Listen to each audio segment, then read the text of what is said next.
이 저녁에 수요기도회로 함께 하고 계시는 성도님들, 특별히 온라인으로 또 함께 하나님을 찬양하고 예배하며 말씀 앞에 모이신 성도님들을 주님의 이름으로 축복하고 또 환영합니다. 우리가 예배하는 그 자리에 우리 주님이 함께 계심을 기억하시고 그 예배 곳에서 어느 장소이든 하나님의 임재를 경험하고 살아계신 주님과 더불어 기꺼이 더 깊은 교제의 자리로 나아가는 복된 모두가 되시기를 또한 주님의 이름으로 축원을 드립니다. 영국의 시인 중에 프란시스 톰슨이라는 사람이 있습니다. 처음 들어보시죠? 프란시스 톰슨이라는 사람이 1859년에 영국에서 태어났습니다. 그는 자라서 영국 북부에 있는 어쇼 칼리지라고 하는 신학교에서 공부를 하게 돼요. 후에 그는 맨체스터로 가서 의학을 공부하지만 그닥 의학에 관심이 없어서 생계를 유지하기 위해서 런던으로 떠납니다. 그러다가 가난 때문에 성냥과 신문을 팔러 다니기 시작했고 그곳에서 자신의 건강 목적으로 복용했던 아편에 중독되기 시작합니다. 그래서 그는 그곳에서 아편 중독자가 되어 사회의 낙오자가 되고 런던의 밤 암흑가에서 아편 중독자의 삶을 살아가게 됩니다. 그러나 그렇게 폐인의 삶을 살아가던 프란시스 톰슨을 하나님은 찾아가셨어요. 프란시스 톰슨은 하나님께서 찾아오실 때마다 도망가고 거부하고 또 도망쳤습니다만 하나님은 끝까지 그를 추격하셨고 그를 찾아가셨고 끝까지 그를 붙잡으셨고 기어코 그를 만나 주십니다. 그리고 그는 그 하나님의 끈질긴 사랑을 깨닫고 항복하며 하나님의 사랑을 노래하는 시인이 되어 그가 지은 유명한 시가 하늘의 사냥개입니다. 원래 제목이 하운드 오브 헤븐이에요. 매우 긴 시인데 그 시는 이렇게 시작합니다. 나는 그분에게서 도망쳤네. 밤들의 아래로 그리고 낮들의 아래로 나는 그분에게서 도망쳤네. 세월의 아치들 아래로 나는 그분에게서 도망쳤네. 내 마음의 미로 길들 아래로 그리고 눈물의 안개 속에서 나는 그분을 피해 숨었네. 이게 그가 지은 하늘의 사냥개의 첫 부분입니다. 우리가 잘 아는 본문일 겁니다. 우리가 함께 읽은 본문 속에서 우리는 이러한 도망자와 같은 인생을 사는 사람들을 보게 되죠. 요한복음 21장은 부활하신 예수님께서 베드로와 다른 제자 6명을 만나시는 장면을 기록하고 있습니다. 이 베드로와 다른 제자들은 예수님의 십자가의 죽음의 순간에 예수님을 부인하고 저주하고 도망쳤던 자들이었습니다. 다른 제자들이 다 예수님을 버린다고 할지라도 자신만큼은 예수님 곁을 지키겠다고 장담했던 베드로에게는 조금 더 본인에 대한 실망과 자책의 마음이 더 컸었겠죠. 부활하신 주님은 그럼에도 불구하고 마치 하늘의 사냥개와 같이 베드로와 그의 제자들을 찾아오셔서 다시 그들을 일으켜 세우시는 회복의 역사를 오늘 본문에서 보여주고 있습니다. 우리가 잘 아는 본문이지만 이 본문을 통해서 오늘 우리에게 베푸시는 은혜를 함께 나누고자 합니다. 오늘 우리가 이 본문을 통해서 배우는 첫 번째는 도망과 회피는 결코 우리의 인생의 답이 될 수 없다입니다.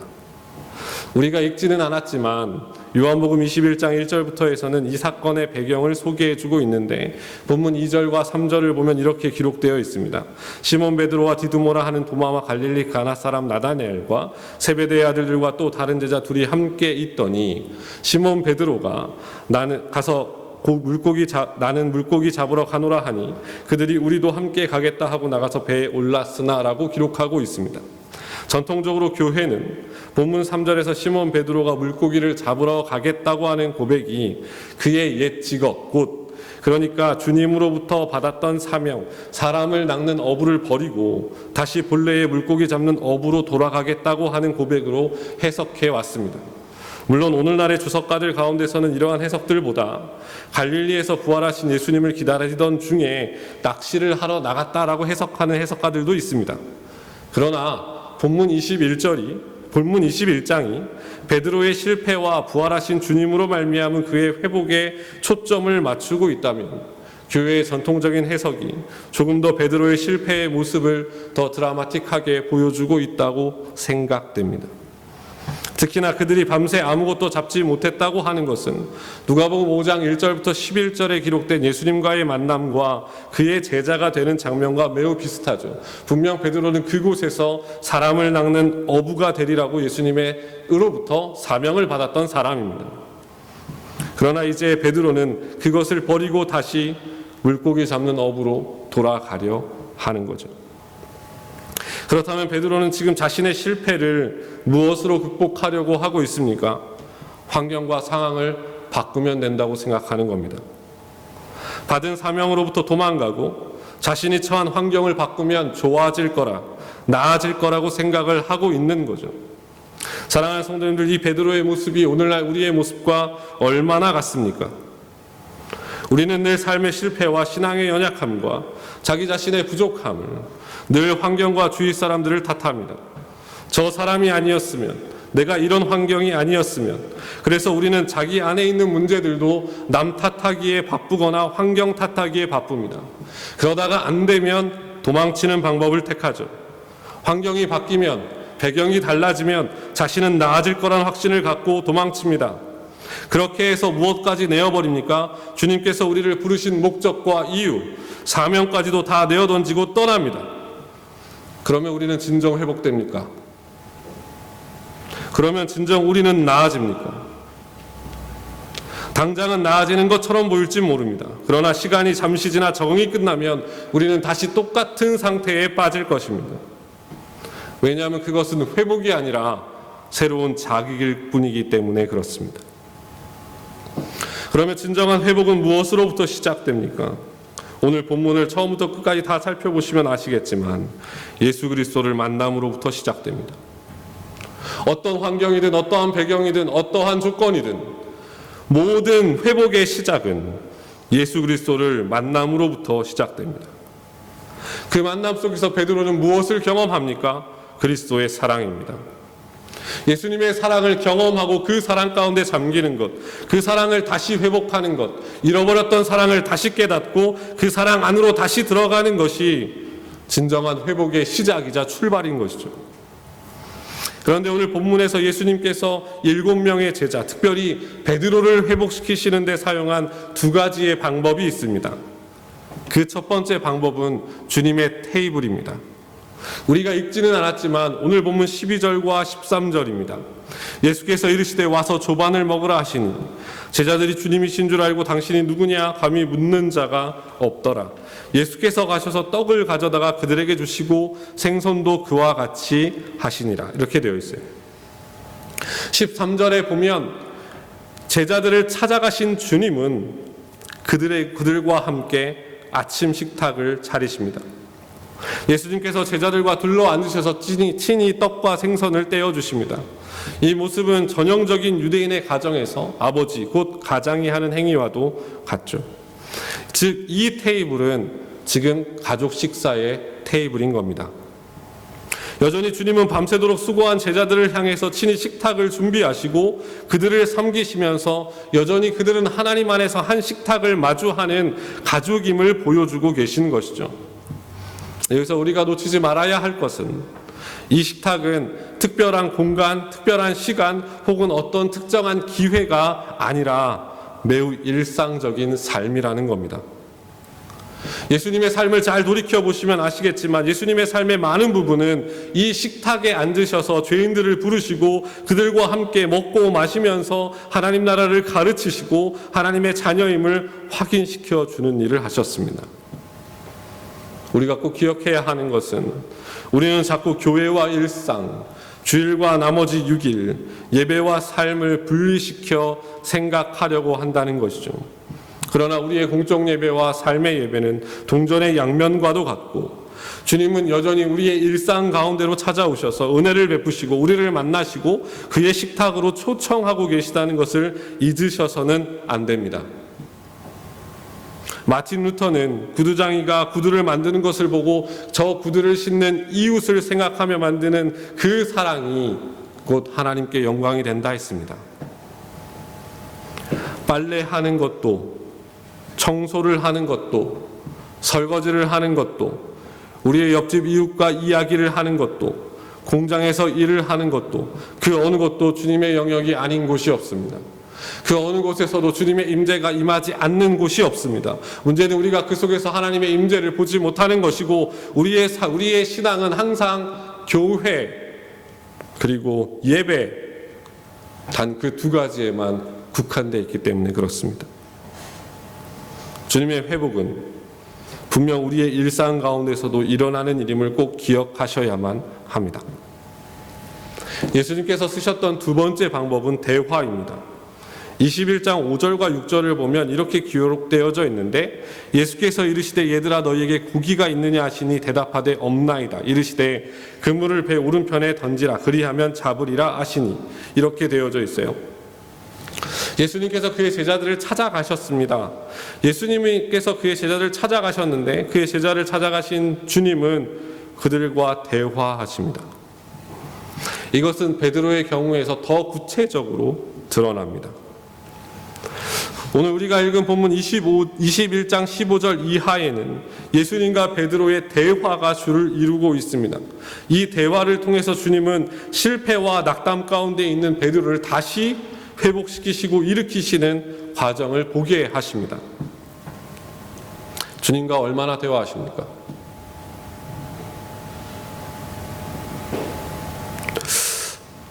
저는 조금 유별난 사춘기 시절을 보냈어요.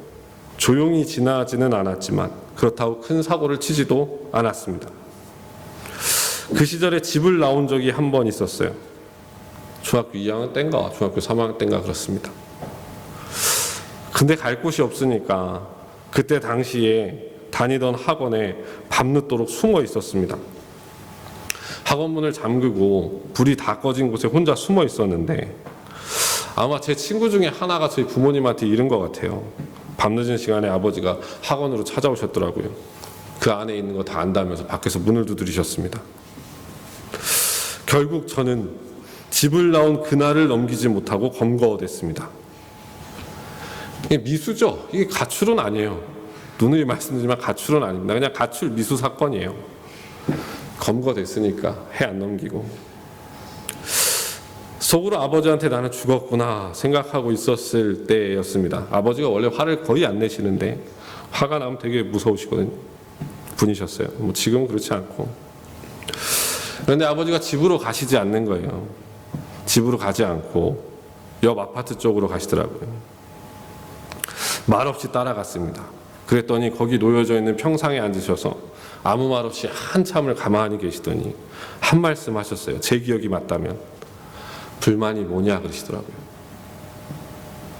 갖고 있는 불만이 뭐냐.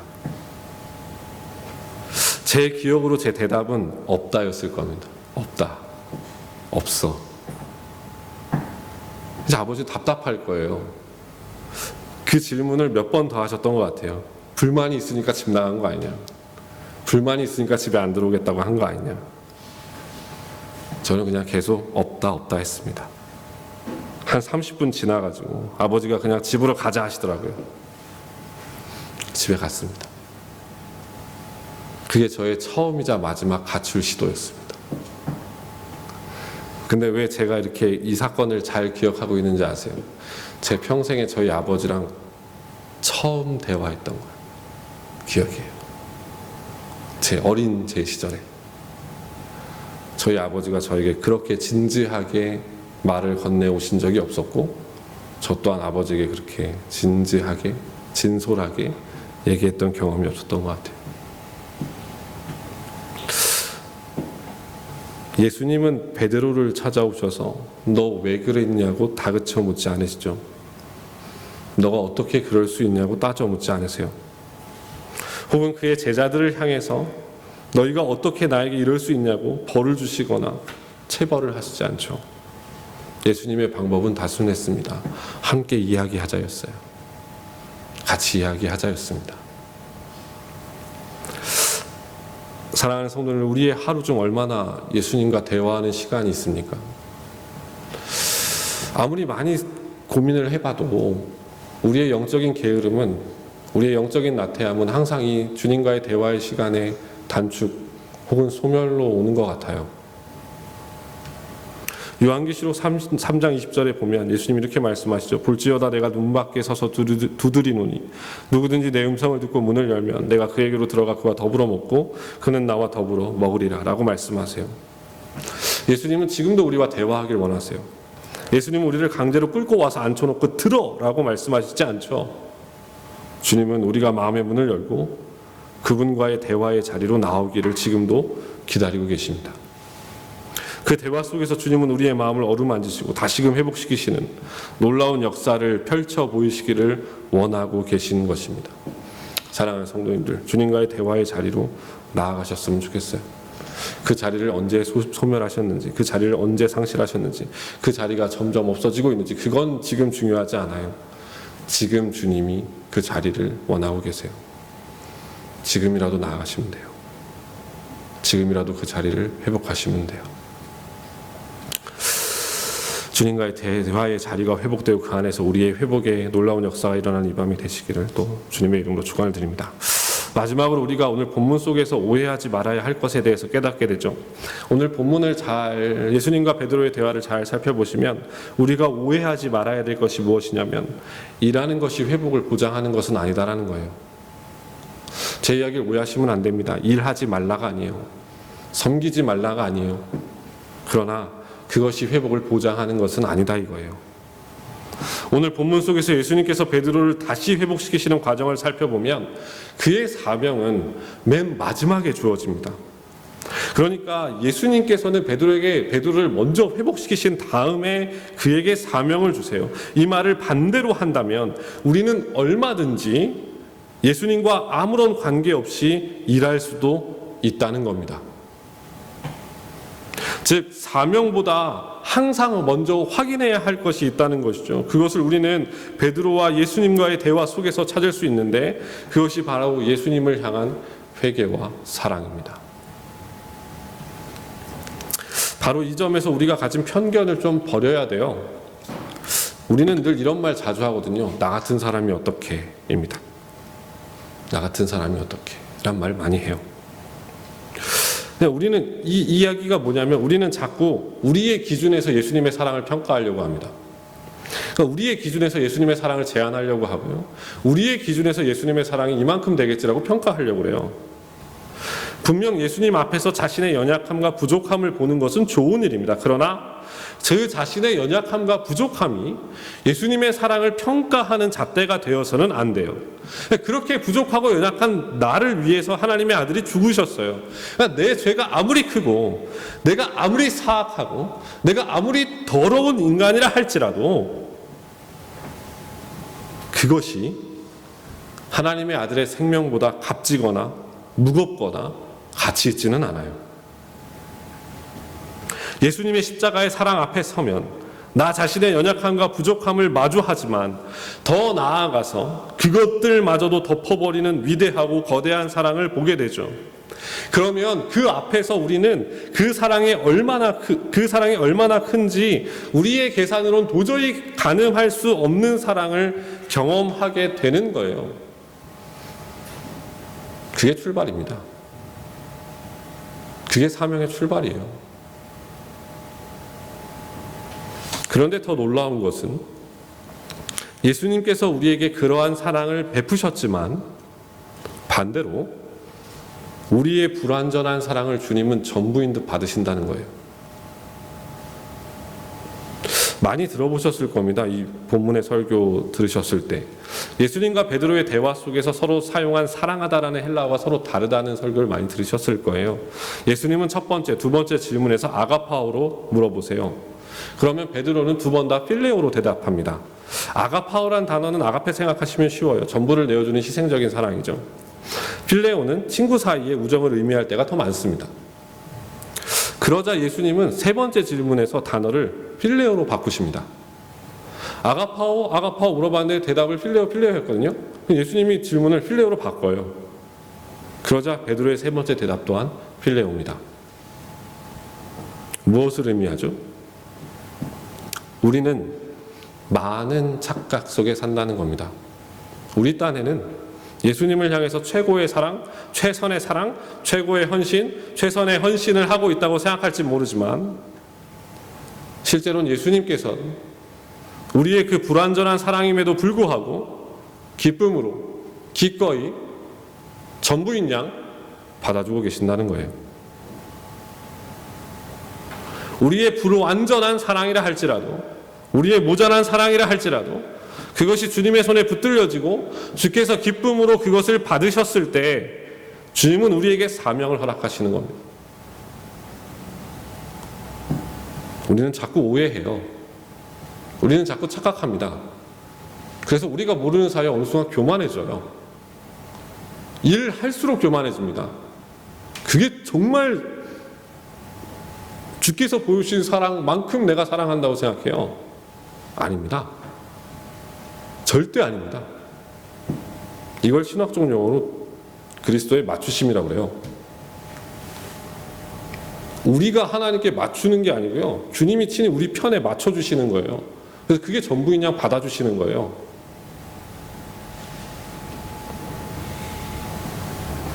그런데 우리는 그 일들이 우리의 회복을 보장한다고 생각하죠. 일을 하면 할수록 더 교만해져요. 사랑하는 성도님들, 교회에서 봉사하고 일하는 것 중요하죠. 그러나 그것이 우리의 회복을 보장하진 않아요. 순서가 반대입니다.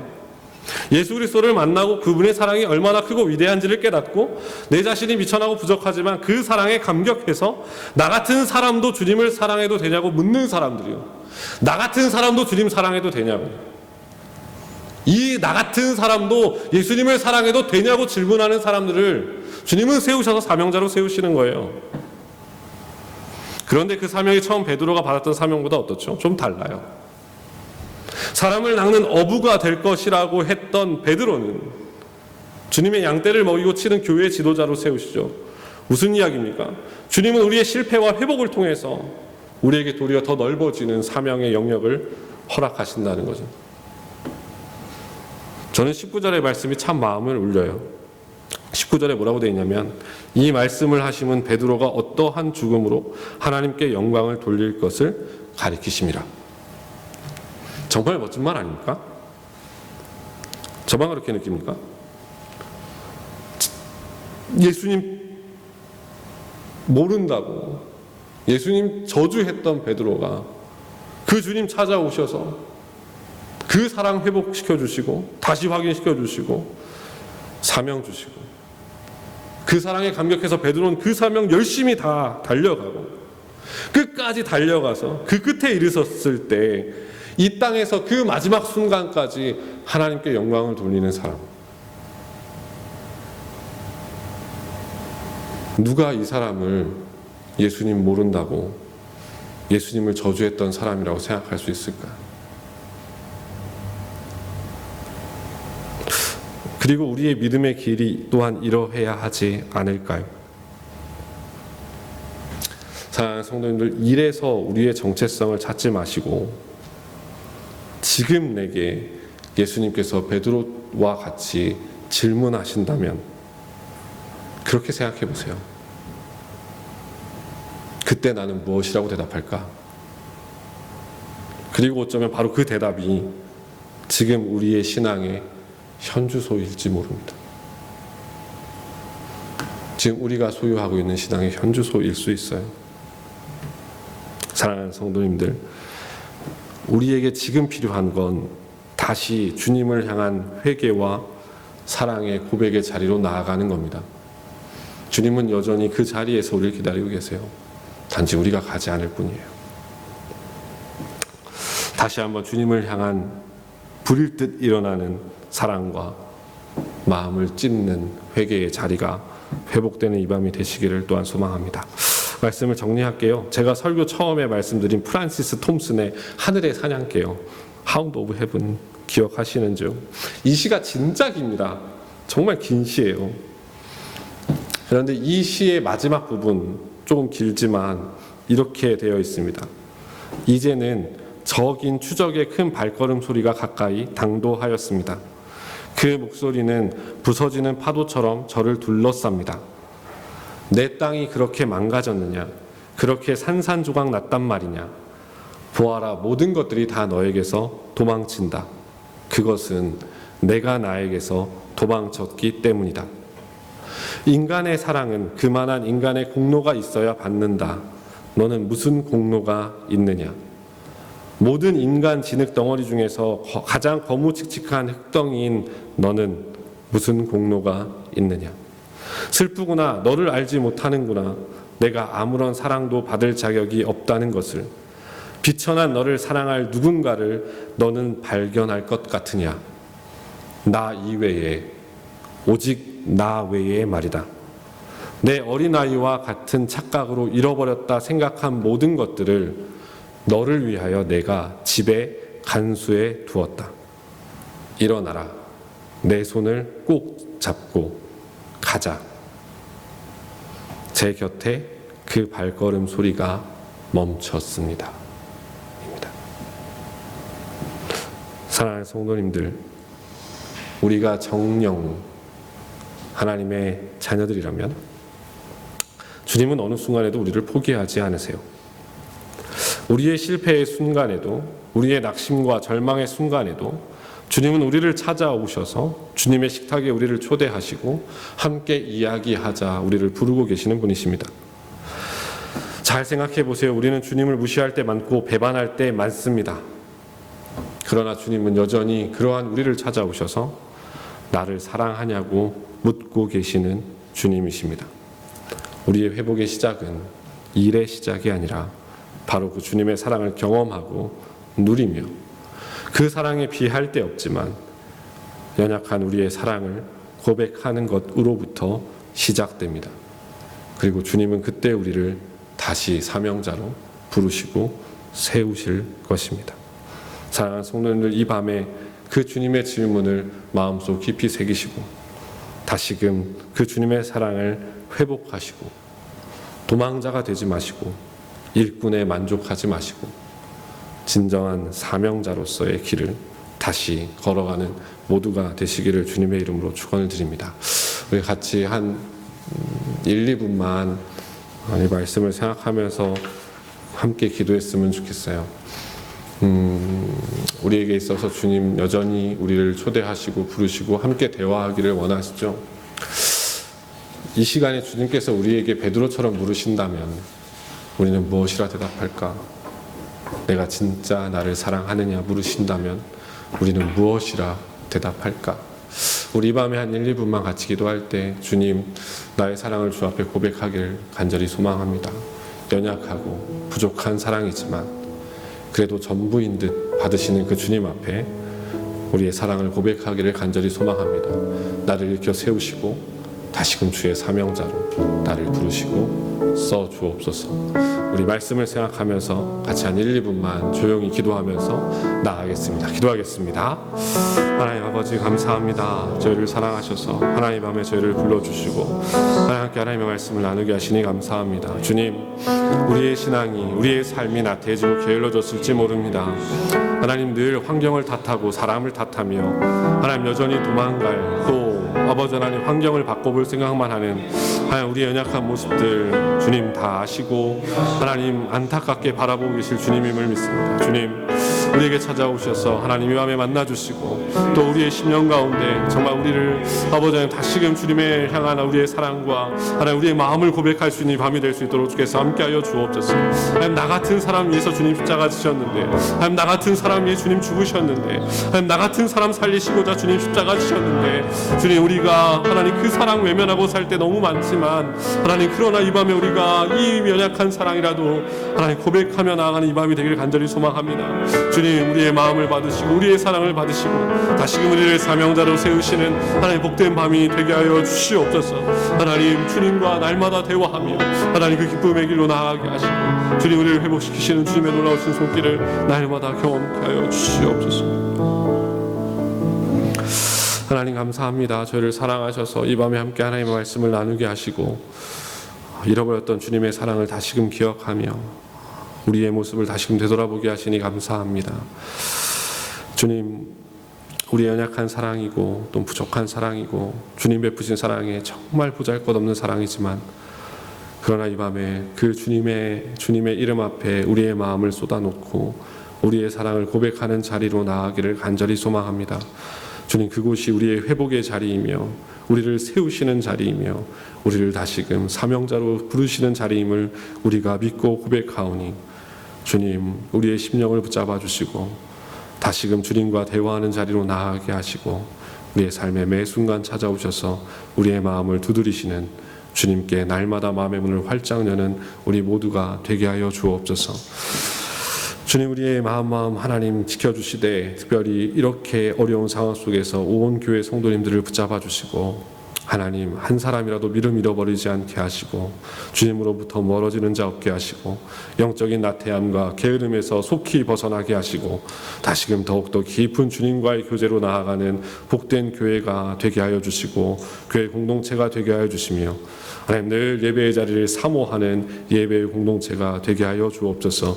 이끌어가시는 담임 목사님에게 힘을 주시고 능력을 베풀어 주시며 함께 예배를 돕는 모든 손길들 또 함께하여 주셔서 하나님 일이 아니라 정말 하나님을 예배하는 섬김이 될 수 있도록 주께서 크신 은총을 베풀어 주시옵소서. 감사드립니다. 예수님의 이름으로 기도드렸습니다. 아멘.